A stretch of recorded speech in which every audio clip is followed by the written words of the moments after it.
Assalamualaikum warahmatullahi wabarakatuh. Terima kasih banyak atas kesempatan yang diberikan kepada saya untuk memaparkan materi terkait dengan pencegahan dan pengendalian infeksi di Rumah Sakit Permata Cibubur. Nah, di sini ada pendahuluan. Pendahuluan itu terkait dengan rumah sakit dan fasilitas pelayanan kesehatan. Nah, memiliki peran penting nih. Yang pertama, meningkatkan derajat kesehatan masyarakat serta memberikan pelayanan bermutu, akuntabel, transparan ke masyarakat, yaitu dengan cara adanya pasien safety. Nah, pasien safety ini terkait juga dengan HAIS. Nah, HAIS itu apa sih? Healthcare Associated Infection. Sehingga keluar yang namanya kebijakan Kementerian Kesehatan. Nah, yang mana kita ketahui bahwa kebijakan khususnya untuk PPI itu adalah PMK 2017. Nah, selanjutnya kita harus melaksanakan pencegahan pengendalian infeksi terkait juga dengan akreditasi. Latar belakang HAIS itu muncul masalah kesehatan di situ. Nah, sehingga bisa menyebabkan morbiditas, kecacatan, serta mortalitas. Nah, terus bisa juga membuat loss meningkat, biaya meningkat, mutu pelayanan menurun. Nah, ini kalau misalnya ini yang terjadi, akan ada yang namanya tuntutan hukum terkait dengan citra rumah sakit menurun. Nah, makanya perlu dilaksanakan program pencegahan pengendalian infeksi. Nah, siapa yang melakukan itu? Makanya dibentuklah suatu organisasi, terutama di rumah sakit kita ini, Rumah Sakit Permata Cibubur, yaitu terbentuk yang namanya Komite Pencegahan Pengendalian Infeksi. Nah, para pejuang kesehatan di sini pasti teman-teman udah pada tahu ya, terutama Florence Nightingale. Wah, ini nih, siapa yang nggak kenal ini pejuang perawat ini? Terus di sini ada 6 rantai penularan infeksi, ya kan? Nah, yang pertama itu ada yang namanya reservoir. Nah, itu bisa penularannya dari mana? Dari manusia, air, tanah, permukaan lingkungan, dan peralatan. Terus yang kedua ada yang namanya mikroorganisme. Nah, mikroorganisme yang seperti apa? Ada bakteri, virus, jamur, parasit. Nah, selanjutnya ada host ya. Host di sini itu immunocompromised. Dan yang keempat itu port of entry, terkait dengan tempat masuknya kuman. Itu maksudnya di sini yaitu bisa dari saluran nafas, saluran cerna, saluran kemih, luka yang ada di kulit, dan membran mukosa. Mode of transmission. Nah, mode of transmission ini itu terdapat dari udara, kontak, droplet ya. Dan yang terakhir adalah port of exit. Nah, bisa juga kita yang bisa menularkan ke orang lain. Dari mana? Bisa dari saluran nafas, saluran cerna, saluran kemih, luka kulit, dan membran mukosa. Nah, pencegahan dan pengendalian infeksi ini di sini semuanya akan membahas terutama terkait program pencegahan dan pengendalian infeksi. Nah, programnya itu ada 5 ya, poin besar ya. Yang pertama itu terkait dengan kewaspadaan isolasi. Yang mana kewaspadaan isolasi ini dibagi lagi menjadi 2. Kewaspadaan isolasi berdasarkan standar dan kewaspadaan isolasi berdasarkan transmisi. Nah, yang standar itu yang mana? Itu terdiri lagi 11 poin. Nah, yang kedua, ada kewaspadaan berdasarkan transmisi. Ada 3 hal, yaitu dari airborne, droplet, dan kontak. Nah, terutama pada saat pandemi saat ini ya. Ini penting sekali. Karena kita sudah tahu bahwa coronavirus itu bisa ditularkan melalui ini, ya. Terus program PPI yang kedua yaitu terkait dengan surveillance. Surveillance ini yang mana? Nah, ini ada beberapa ya. Nanti yang kita lakukan terkait dengan pengumpulan data ya, khususnya dari komite PPI itu Data apa yang dikumpulkan seperti apa? Ini ada yang namanya IADP, ISK, PAP, ILO, dan lain-lain sebagainya. Terus pendidikan dan pelatihan. Ternyata program PPI itu nggak cukup sampai di situ saja. Berarti kita harus selalu melakukan pendidikan dan pelatihan, baik itu in-house training, terus mengikuti pelatihan-pelatihan yang terkait dengan PPI yang ada di luar, baik itu internal rumah sakit maupun di luar rumah sakit. Terus program yang keempat itu terkait dengan pencegahan infeksi. Nah, cara mencegah infeksi yang tadi itu gimana caranya? Nah, kita harus menerapkan bundles. Paham ya teman-teman? Kita harus menerapkan bundles, khususnya tindakan invasif yang kita lakukan ke pasien. Yang terakhir adalah terkait dengan PPRI atau penggunaan antimikroba secara rasional. Nah, PPRI ini untuk saat ini khususnya mungkin di Proknas ya, kalau di akreditasi itu udah ada tim juga ya, sudah ada timnya juga, tim PPRI-nya juga. Jadi di sini saya akan menjelaskan secara sekilas saja.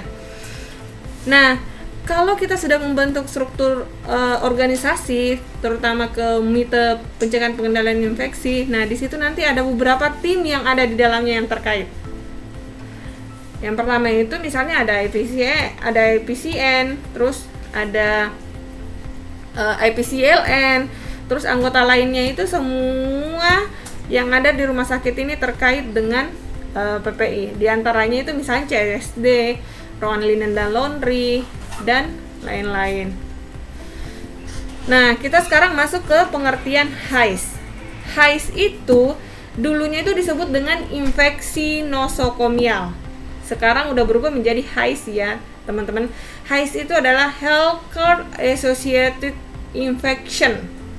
Pengertiannya itu adalah infeksi yang terjadi pada pasien selama perawatan di rumah sakit atau fasilitas pelayanan kesehatan lainnya, di mana pada saat masuk tidak ada infeksi atau tidak masa inkubasi, termasuk infeksi didapat di rumah sakit. Seperti itu ya penjelasannya. Artinya pasien ini pada saat dirawat sakitnya seperti apa, setelah misalnya keluar dari sini muncul sakit apa gitu, seperti itu. Terus pengertian PPI. Oh, ternyata ada juga ya pengertian PPI di sini. Kita harus lebih jelas memahami. Pencegahan dan pengendalian infeksi adalah suatu upaya kegiatan untuk mencegah serta meminimalkan kejadian infeksi pada pasien, petugas, pengunjung, dan masyarakat sekitar rumah sakit. Nah, jadi upaya kita itu gimana caranya mencegah agar tidak terjadi, ya, seperti itu ya maksud dari pencegahan pengendalian infeksi ini. Lanjut, tujuan PPI-nya. Tujuan pencegahan pengendalian infeksi itu untuk menurunkan atau meminimalkan insiden rate infeksi terkait dengan pelayanan kesehatan pada pasien, petugas, dan pengunjung, serta masyarakat sekitar rumah sakit dan fasilitas pelayanan kesehatan lainnya dengan mempertimbangkan cost ya teman-teman. Mungkin semuanya kita udah paham ya. Lanjut, di sini sudah jelas ya, sangat jelas. Siapa yang melaksanakan PPI? Kita harus paham siapa yang melaksanakan PPI. Apakah dari komitenya saja yang melaksanakan? Apakah dari teman-teman IPCN aja yang melaksanakan atau teman-teman IPCLN saja? Ya enggak. Berarti yang melaksanakan itu semuanya semua yang individu yang ada di rumah sakit, terutama di Rumah Sakit Permata Cibubur ini. Seperti itu. Nah, semua individu itu kira-kira yang dilakukan apa aja? Hand hygiene itu sangat perlu untuk dilakukan. Hand hygiene itu kan kita sudah paham ya. Hand hygiene itu menggunakan dengan hand wash, hand rub. Waktunya kita udah tahu kalau hand rub itu 20-30 detik. Terus kalau hand wash itu waktunya 40-60 detik. Nah, APD ini sangat penting juga, alat pelindung diri. Alat pelindung diri ini terutama pas pandemi kemarin itu kita sudah mengeluarkan kebijakan ya berdasarkan zonasi ya yang ada di Rumah Sakit Permata Cibubur ini. Misalnya APD apa saja, misalnya level 1, level 2 sampai dengan level 3. Terus limbah, di sini udah ada limbah juga, limbah infeksius dan limbah non infeksius. Yang mana kita ketahui bahwa limbah infeksius itu kantong sampahnya kan warna kuning, dan non infeksius itu kantongnya warna hitam. Terus lingkungan dan etika batuk, ini semua 5 poin ini itu semua individu itu harus tahu yang ada di rumah sakit. Oke? Yang terkait dengan kewaspadaan isolasi berdasarkan standar. Nah, surveillance ini siapa yang melakukan? IPCN. Nah, apa-apa tadi yang harus dilakukan? Yang tadi itu ada IADP, PAP, HAP, dan lain-lain. Pencegahan bandel, siapa yang harus melakukan? Nah, ternyata yang harus melakukan itu adalah perawat dan dokter. Terus yang terakhir itu terkait dengan antibiotik rasional ya, yang melakukan itu adalah dokter. Nah, kapan harus dilaksanakan PPI? Nah, bukan minggu depan, bukan hari ini, bukan tahun depan ya, teman-teman, tapi setiap saat memberikan pelayanan kesehatan di rumah sakit. Oke? Mengerti semuanya ya? Bagaimana melaksanakan PPI? Nah, di sini kan ditanya lagi, bagaimana cara kita melaksanakan PPI? Ya, caranya paling yang harus dilakukan adalah menerapkan program pencegahan pengendalian infeksi yang 5 program besar tadi. Nah, ini semuanya ini terkait dengan akreditasi ya, terkait akreditasi ya, teman-teman. Baik itu akreditasi SNAR 1.1. Lanjut. Nah, yang tadi ini menerapkan kewaspadaan isolasi berdasarkan standar itu yang lapis pertama itu ada 11 poin. Saya tadi udah jelaskan. Yang pertama adalah kebersihan tangan, alat pelindung diri, pengendalian lingkungan, penanganan limbah, peralatan perawatan pasien, penanganan linen, penempatan pasien, perlindungan kesehatan karyawan, penyuntikan yang aman, etika batuk atau bersin, praktek lumbar fungsi. Terus untuk lapis kedua, kewaspadaan berdasarkan transmisi. Ini ada 3 ini. Ada pandemi atau tidak ada pandemi, ini pasti selalu ada kewaspadaan isolasi berdasarkan transmisi. Yaitu yang pertama adalah kontak. Terus yang kedua adalah airborne lewat udara, droplet, percikan. Makanya itu perlu kita menggunakan APD. Sangat dianjurkan menjalankan protokol kesehatan. Terus kebersihan tangan, teman-teman pasti udah paham ya, kebersihan tangan itu ada yang menggunakan hand wash dengan hand rub, antiseptik ya. Nah, di sini udah jelaskan kebersihan tangan itu terkait apa aja. Ada 5 momen ya, 5 momen hand hygiene. Pasti udah paham semua ya. Kalau tangan kita tampak kotor, itu dianjurkan menggunakan sabun dan air mengalir. Oke? Sedangkan kalau tidak tampak kotor, cukup menggunakan dengan hand rub. Nah, di sini ada beberapa contoh fasilitas kebersihan tangan dan kepatuhan kebersihan tangan. Nah, alat pelindung diri. Alat pelindung diri ini sangat perlu untuk digunakan jika melakukan tindakan terpapar atau kemungkinan terpapar darah, cairan tubuh, sekresi, ekskresi, kecuali keringat ya. Segera lepas jika selesai tindakan. Jangan dipakai, misalnya kita menggunakan sarung tangan untuk pasien si A. Kita tidak membuang sarung tangan tersebut, kemudian kita memeriksa lagi pasien B. Itu salah. Sarung tangan itu harus dilepas. Paham ya? Memandikan pakai sarung tangan dapat memindahkan mikroorganisme. Nah, ini perlu kira-kira tidak kita menggunakan sarung tangan pada saat memandikan mikroorganisme. Itu ya. Selanjutnya pengendalian lingkungan. Pengendalian lingkungan ini ada 4 poin besar. Yang pertama adalah konstruksi bangunan, ventilasi yang baik, bangunan rumah sakit dipagari, dinding, plafon kuat dan bersih. Pada dasarnya itu terkait dengan konstruksi bangunan. Terus yang kedua adalah terkait dengan udara. Ventilasi udara itu harus bagus, cukup bersih dan tidak berbau. Serta air bersih, tampak jernih dan tidak berbau. Ini selalu dilakukan oleh K3 Rumah Sakit Permata Cibubur. Permukaan lingkungan kita yang harus ada di Rumah Sakit Permata Cibubur ini dia harus bersih. Mau nggak mau harus bersih, kering, tidak ada serangga, tikus, apalagi kucing dan kecoa ya. Selanjutnya adalah penanganan limbah. Tadi saya udah jelaskan bahwa penanganan limbah itu terbagi dua ya, limbah infeksius sama non infeksius. Di sini dijelaskan bahwa infeksius itu ada beberapa. Patologikal itu ada kontaminasi darah dan cairan tubuh. Soft itu adalah jarum suntik, scalpel, dan lancet ya. Generalnya atau non hazard itu ada 85% ya, tidak kontaminasi darah dan cairan tubuh.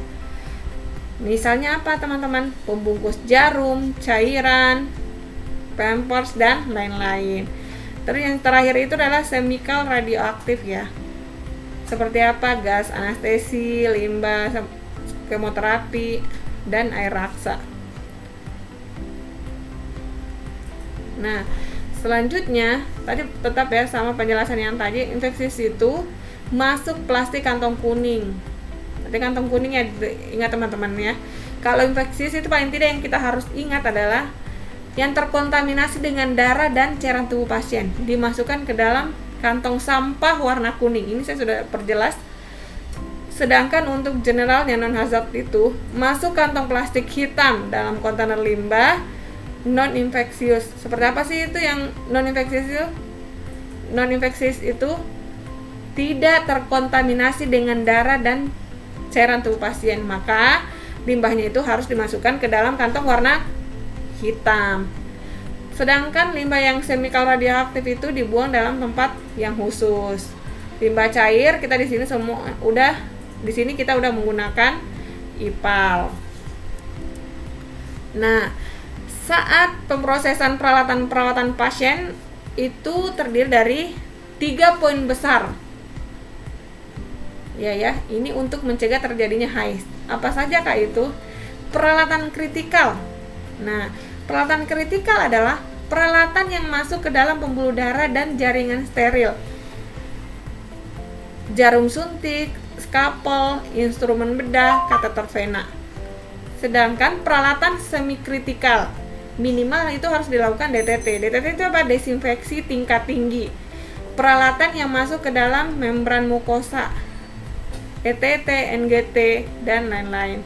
Sedangkan peralatan non kritikal itu cukup dibersihkan ya.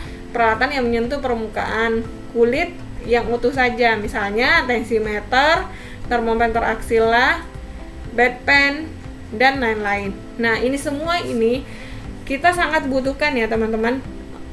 Harus ada ini, misalnya dikategorikan peralatan kritikal itu seperti apa saja, nanti dekontaminasinya bagaimana. Terus sama juga dengan peralatan semi kritikal dengan peralatan non kritikal, nanti dekontaminasinya seperti apa.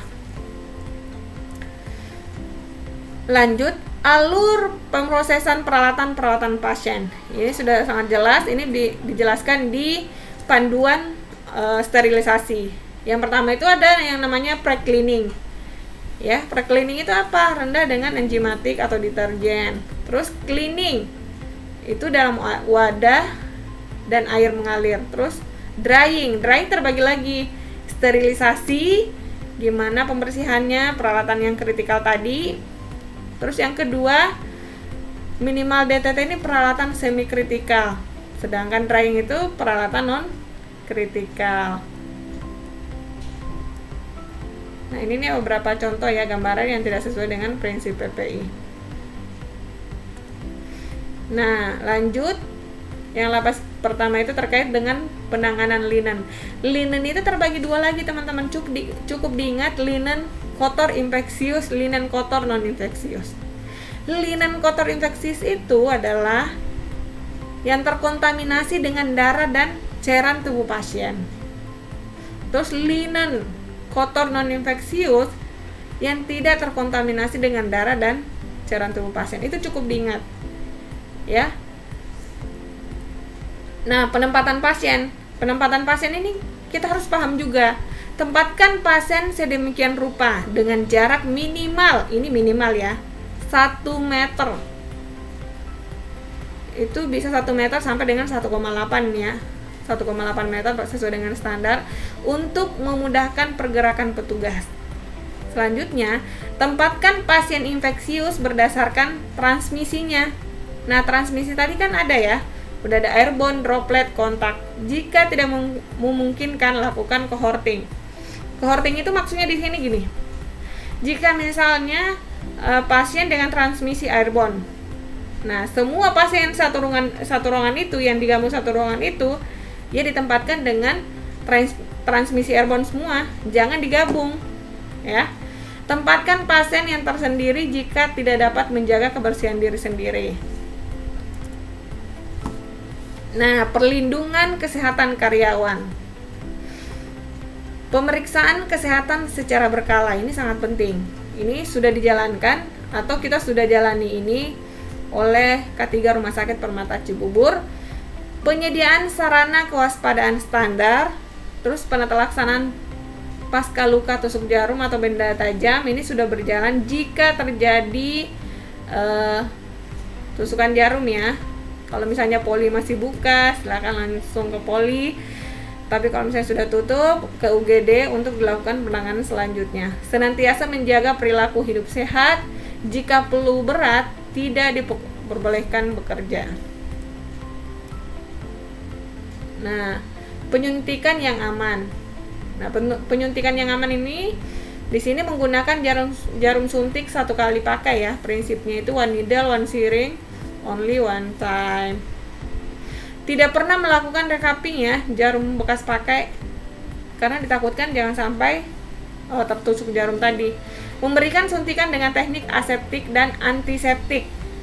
Nah, jika obat suntik sudah dilarutkan dalam spet harus segera diberikan. Jangan disimpan-simpan ya teman-teman. Tidak menumpuk-numpuk jarum suntik di laci atau di kulkas.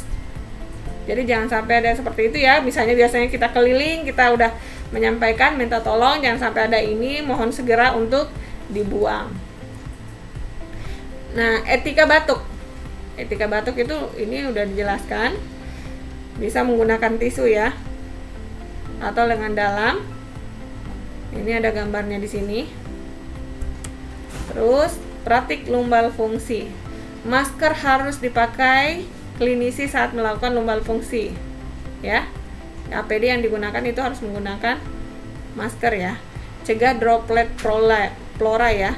Orofaring dapat menimbulkan meningitis bakterial. Terus menerapkan kewaspadaan isolasi.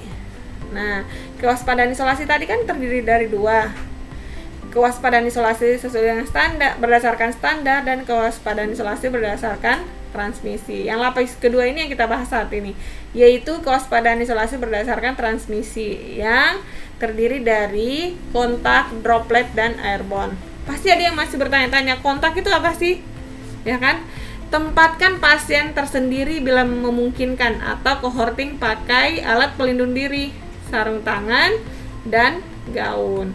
Sedangkan kalau transmisi droplet, tempatkan pasien tersendiri bila mungkin atau cohorting dan menggunakan alat pelindung diri, yaitu masker itu paling utama. Terus transmisi airborne, tempatkan pasien tersendiri bila memungkinkan atau cohorting pakai APD ya, atau alat pelindung diri, masker N95 ya. Jika melakukan tindakan yang menghasilkan aerosol ya, dan pasiennya harus menggunakan masker bedah jika masih kondisi batuk. Nah, tadi udah dijelaskan di sini penerapan bundles. Bundles itu ada beberapa ya. Yang pertama KLAPSI ya, prevention bundlesnya. Central line insertion bundles. Di sini ada 4 ya. Hand hygiene dan lain-lain. Terus central line maintenance bundle-nya juga, daily review of line, necessity and replacement. Terus ada lagi nih, selalu pasti ada hand hygiene ya, dan lain-lain. Terus bundle selanjutnya itu surgical site infection bundles ya. Di sini ada 4 poin. Aprophyte as antibiotik, aprophyte hair removal, glukosa normal ya. COTI bundles. Nah, COTI insertion bundles ini ada 3 poin di sini ya. Yang pertama yaitu verification of need prior to insertion. Yang kedua adalah insert urinary catheter asing aseptik, tekniknya ya. Terus yang ketiga, maintain urinary catheter based on recommended guidelines ya, bundles untuk PAP, ventilator associated pneumonia ya. Nah, di sini dia ada 5 poin penting. Penggunaan antibiotik rasional, walaupun sekarang udah ada tim tersendiri ya, tapi ini hanya sekilas, yaitu berdasarkan indikasi. Jadi pemberian antibiotik itu sesuai dengan indikasi, terus profilaksis terapeutik dan empirik ya, empirik definitif. Nah, pendidikan dan pelatihan. Kok PPI harus membahas tentang pendidikan dan pelatihan ya? Padahal kan rumah sakit kita ini udah ada diklat. Enggak, maksudnya seperti ini. Pendidikan dan pelatihan itu sangat dibutuhkan untuk komite pencegahan pengendalian infeksi. Kenapa? Jadi sebelum kita menerapkan ini semua, kita harus mendapatkan pendidikan dulu. Nah, gimana caranya kita bisa menerapkan kalau belum melakukan pelatihan? Kan tidak mungkin ya. Makanya perlu dilakukan yang namanya pendidikan dan pelatihan dasar PPI untuk semua staf perawat dan dokter. Yang kedua, pendidikan dan pelatihan umum PPI, misalnya seminar-seminar ya, dan lain-lain, serta sosialisasi umum PPI kepada pasien, keluarga, dan masyarakat. Lebih pentingnya apalagi saat ini adalah online, semuanya ya lah online ya. Jadi bisa mempermudah kita untuk menjangkau kalau misalnya ada pelatihan-pelatihan terkait dengan pencegahan dan pengendalian infeksi. Nah, untuk melaksanakan surveillance ada 6 poin besar ya yang harus kita perhatikan. Yang pertama yaitu pola mikroorganisme, terus infeksi luka operasi, infeksi saluran kemih, pneumonia, HAP atau PAP, terus infeksi aliran darah primer, dan pola antimikroba. Kalau di PPI itu ya terkait dengan kultur ya, nanti bekerja sama dengan tim PPRA yang ada di rumah sakit kita. Tahapan surveillance-nya semuanya di sini diatur. Tahapan surveillance-nya itu mulai dari pengumpulan data, analisa data. Nah, kalau pengumpulan data itu yang harus kita perhatikan, seperti kalau misalnya di kita ini, setiap IPCLN mengirimkan datanya ke kita melalui SIMRA ya, yaitu yang dikumpulkan setiap hari dengan waktu yang sama. Analisa datanya bagaimana? Kita menghitung incident rate ya. Terus yang ketiga, interpretasi. Trennya bagaimana di rumah sakit kita ini, naik apa turun ya. Terus yang selanjutnya adalah komunikasikan. Seandainya misalnya trennya naik, maka perlu dilakukan rapat komite PPI untuk memaparkan hasil yang tadi ya. Terus yang terakhir, evaluasi ya.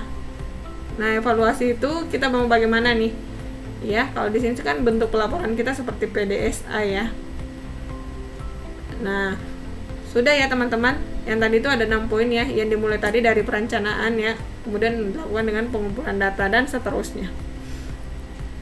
Nah, ternyata di PPI itu dibahas juga terkait dengan audit program pencegahan pengendalian infeksi. Aspek manajerialnya itu yang perlu dipersiapkan apa aja? Ada kebijakan, pedoman, program, terus ada SPO terkait dengan pencegahan pengendalian infeksi. Aspek klinisnya itu standar prosedur operasional yang SPO tadi. Nah, semuanya itu kita sudah buatkan yang terkait dengan SPO, hand hygiene, terus penanganan linin dan laundry, limbah, dan lain-lain. Terus sarana dan prasarana. Nah, terkait dengan kelengkapan fasilitas. Seperti apa yang dimaksud di sini kelengkapan fasilitasnya ya? Adanya hand sanitizer atau wastafel yang ada di ruangan yang sudah difasilitasi, harus ada sabun, air yang mengalir untuk dipakai mencuci tangan. Terus sudah disiapkan juga tempat sampah yang ada 2 jenis tadi, limbah infeksius dengan non infeksius. Lanjut. Nah, ternyata setelah itu kita lakukan surveillance, audit, perlu dilakukan yang namanya MONEF. MONEF itu apa? Monitoring evaluasi. Yang perlu dievaluasi apa saja? yang pertama tadi saya jelaskan, mulai dari kewaspadaan isolasi yang terdiri dari 2 lapis tadi.